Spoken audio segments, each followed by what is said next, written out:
Heyo guys, it's Stinky, and today we are tackling the Joycons. Can we get a couple of Joy-Con boys in the comments for the boy Etika?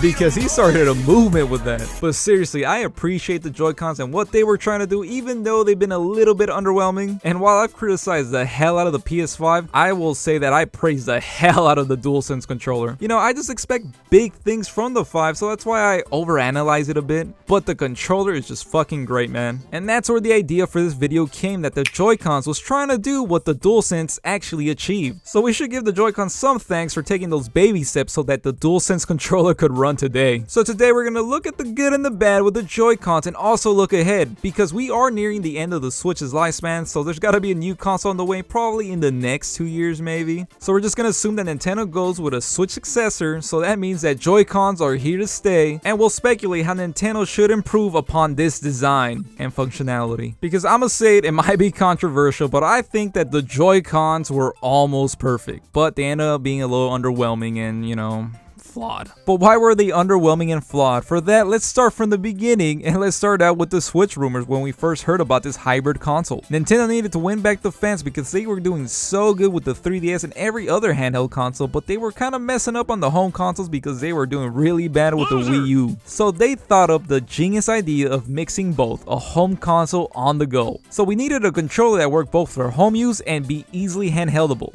Is that a word? We're gonna go with it. So that means making a controller for this hybrid console is gonna be a little bit tricky because, you know, usually making a controller for a home console is simple. I mean simple for the other boys, not so much Nintendo. Nintendo has not had a regular, standard, or a universal design in a while. The Nintendo 64 was basically a tumor. The GameCube was great, but you know, it was missing buttons, and then, you know, the layout was a little funky. The Wii was a gimmick, but a gimmick I liked, and then there's the Wii U. Jesus. The Wii U gamepad is the very reason why the Wii U died. Plus, they had monkey brain advertisement and marketing for it, so it was never meant to succeed. I don't want to say anything, but you know, I'm somewhat of a gamer myself, and when the Wii U was first announced, I thought it was just a controller that was going to be an add-on for the Wii, so they messed up since the beginning in my books. And it's funny to think that this was actually the first Nintendo controller to have all the normal buttons, triggers, and analog sticks as the Xbox and PlayStation's, minus the correct positions. I'm going to argue that the Xbox has the most comfortable and correct analog sticks positions. But of course, Nintendo wants to be different and added a big old touchscreen to the controller, making it huge and already turning off people from the jump. Surprisingly, it was actually a very ergonomic controller, so it was actually very comfortable in hand, but that wasn't going to change no one's mind about it. So you would assume that Nintendo would learn their lessons from the Wii and Wii U and just go with a traditional controller to win back fans and also all the third-party support that they lost during those 2 generations. But this thing is also a handheld console, so what are we gonna do? Bring the controller with us everywhere we go? I don't know about you, but that does not sound comfortable and easy to carry on everywhere. I mean, in the past we've had gaming tablets that you had to carry on a controller if you wanted to game comfortably, but that did not catch on. Alright, so the controller has to be attached to the console and then easily detachable off of it so you can game at home, and then there you have it. The Joy-Cons were born. And they were designed almost perfectly. Got all the right buttons, triggers, and sticks. The controls were almost like little mini Wii remotes, so let's also add motion control features on it, obviously. Oh, these might also be a handheld controller, but let it be one of the first to have a vibration motor on it. But not just any vibration motor, let's make it the best vibration motor we've ever put in a controller, to the HD Rumble. They even demonstrated by showing how you can actually feel ice cubes inside the controller and how many of them were actually in there, so you can actually shake it and be like, oh, there's actually 3 in here. And it even had an AC, man, because look at my boy, he is freezing. And you know what, these controllers are separate, so fuck it, let's make it an option that you can use each one for multiplayer gameplay, making it one of the few consoles that should be packaged in with 2 controllers versus the other guys if the game supports it. And you know what, let's add a fucking IR sensor in the bottom of one of the Joy-Cons. Why not? So you can't say that we're missing any features on the controller, can we? And then the features are endless. If you're feeling too lazy to turn off the lights, why not just throw your Joy-Con at the light switch and bam boom, the lights are off.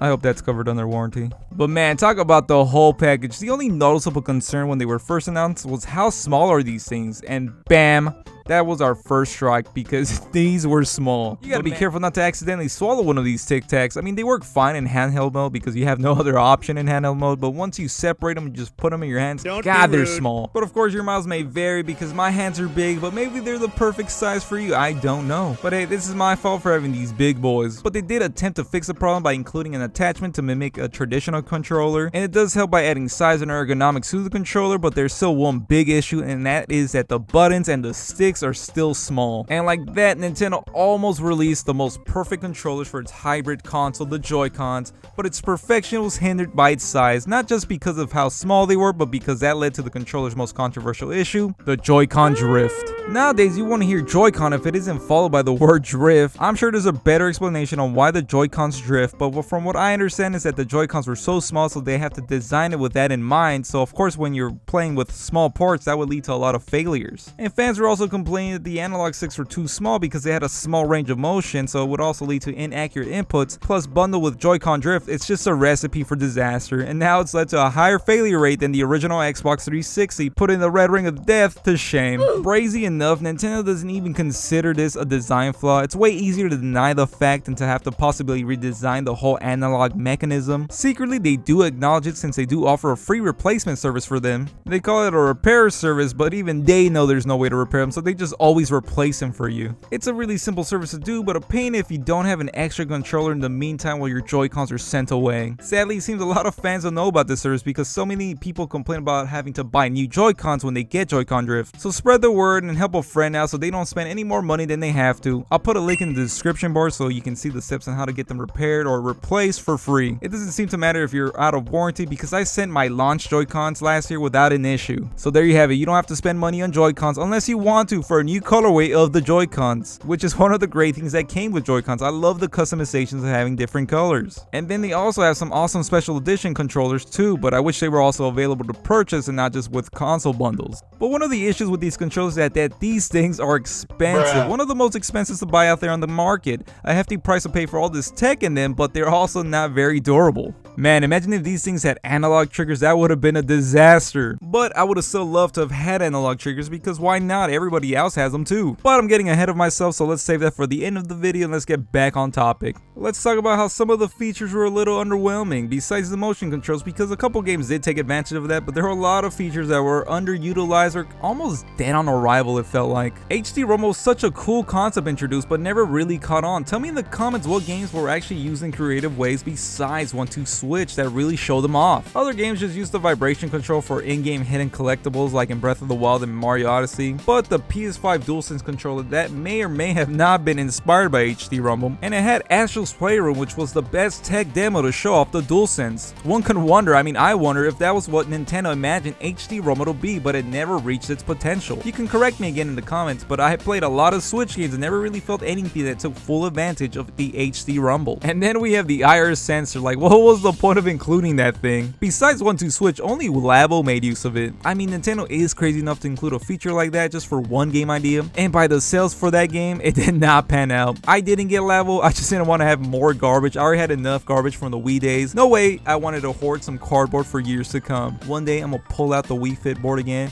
and I know a lucky gal's gonna be super impressed that I still have it. I've been saving an extra Wii condom just for the occasion. Why would you say that? I totally forgot to include this earlier, but the Joy-Cons had NFC, which was a necessary inclusion since if you wanted to sell more amiibos, you need one on your newest console. I use it occasionally for some of the games that supported amiibo support, but I get the inclusion. It's nothing crazy. I guess the argument could be, was it necessary? Was it useful? And it wasn't really that useful. It was just a little gimmick. But man, to go back to the size, for such a small size, these Joy-Cons packed a lot of tech. It's actually really impressive what they could fit into such a compact size. While some features were really underutilized and had some huge design flaws, these things were so close to perfect in my opinion. Why? Because it had so many options at its disposal. Sure, the buttons were small, but Nintendo has some of the best buttons, and it had so many features that it was ready for any game to take advantage. And thanks to it having motion controls, we were able to get No More Heroes 3. And the fact that the Joy-Cons can be used as separate controllers for multiplayer, so you can go out and play Mario Kart 8 with your friends out at a park somewhere, is so underappreciated. appreciate it. Like, it's such a good idea and it's so fun. Alright guys, let's move on to speculation. Now let's assume that Nintendo goes with a Switch 2, so Joy-Cons are here to stay. And just like any failure, not to say that these were a failure because a lot of people bought Joy-Cons because of Joy-Con drift, so that's a success for Nintendo, but you can fix it on the next go. So here are some of my most wanted changes for the next iteration of Joy-Cons. For sure,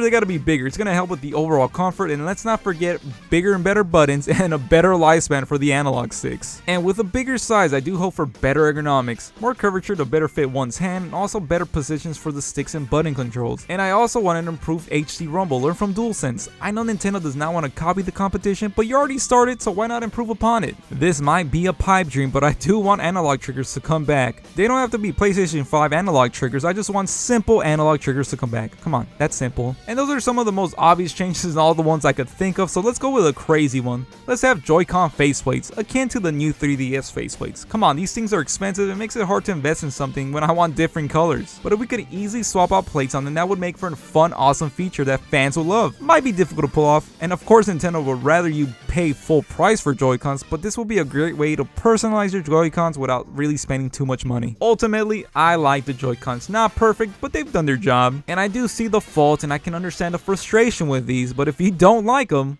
get a Pro controller. What are you waiting for? I've been having mine since day one. But I do get that it's an expensive controller, but it's a necessary controller. Anything that the Joy-Cons can do for home use, the Pro can do better. If you enjoyed me rambling about the Joy-Cons, please consider liking this video. If you didn't, let me know in the comments what you don't like about the Joy-Cons. And while you're at it, subscribe too if you want to see any more content from me. And that's it. I'll catch you guys on the next one. Fuck. Thanks for watching, I appreciate you.